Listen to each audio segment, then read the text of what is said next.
finally get to OT3. And they give me the secret materials, which you've been hearing about all this time. They're handwritten by Hubbard. You have to keep them in a locked briefcase. Be very cautious, because they've always said, if this gets out, it's dangerous to people. It can actually do them harm if they are not adequately prepared. And I read it. And it doesn't make any sense. This garbled story that didn't make sense. I think, remember, for one fleeting second, thinking, well, maybe it's an insanity test. Maybe if you believe this, they kick you out. Maybe that's it. That, of course, is not the case.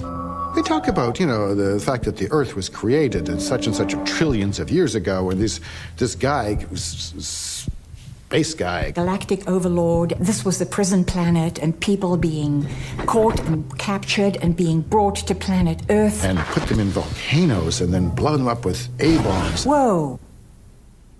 I studied geography in school. Those volcanoes didn't exist 75 million years ago. And we have these lost souls all over us, and we have to get rid of them. And I'm going, what? The fuck are you talking about? I'm down for the self-help stuff. I'm down for, okay, I can be clear. I can get rid of the negative emotions. But what the fuck is this? When you get to the upper levels of Scientology, the creation myth is explained to you. The story is that 75 million years ago, people lived in a world very much like the world of America in the 1950s. People at that particular time and space were walking around in clothes which looked very remarkably like the clothes they wear at this very minute. And the cars they drove looked exactly the same. And they walked down streets that looked like these streets. It was a very similar world and similar problems, one of which was overpopulation. They had elected a fellow by the name of Xenu to the supreme ruler. There was a tyrannical overlord of the Galactic Confederacy named Xenu.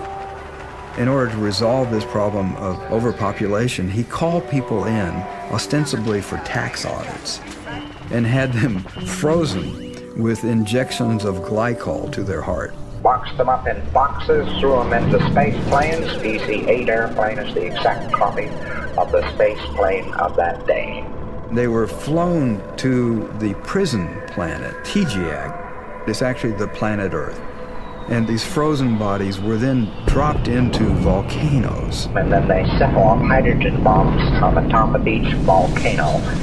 And their disembodied spirits, these are called Thetans, floated out, and they were captured and forced to sit in front of movie screens. With a 3D super colossal motion picture.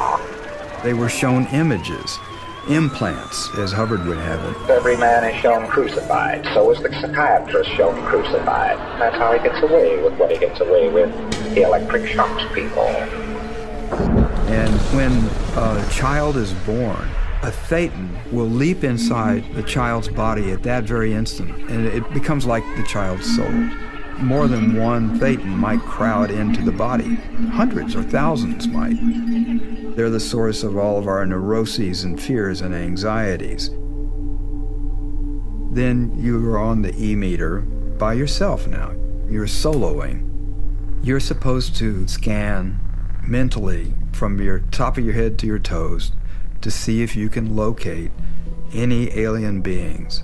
And when you do, you tell them to go away. I kept on trying to audit. I could not figure out how I could have all these spirits of dead people attached to me, inside me, on me. I was clear.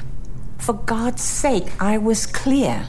People actually have breakdowns, nervous breakdowns, because they spend so much time thinking about being infested by these creatures. If you're really believing that, it can drive you crazy.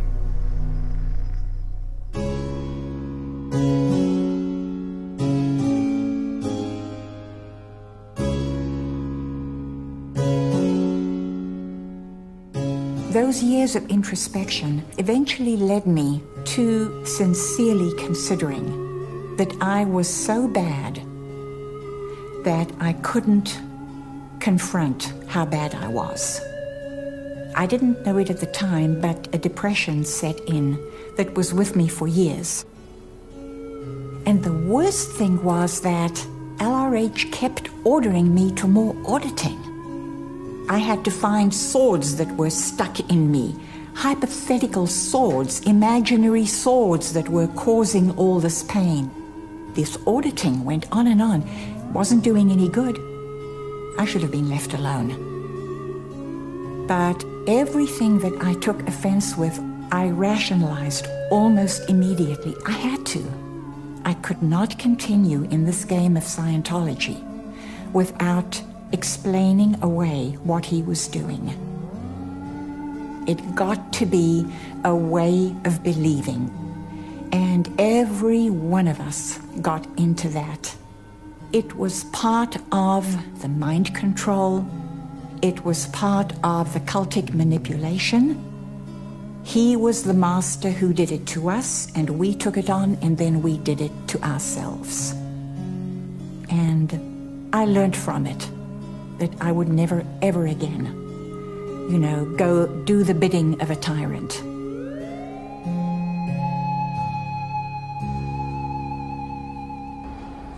Most religions are tax exempt, and many have beliefs and practices that in the modern context would be considered strange. Is Scientology any different? I mean, if you go to a Christian or a Jew or a Muslim and ask them, what do you believe? They can basically describe the most important parts of their religion in a minute or two. Well, what does a Scientologist believe? You need to be in Scientology for 7 or 8 years and in for a couple $100,000 before you finally learn this backstory of Xenu the Galactic Overlord. Now, if you were told that on day one, how many people would join?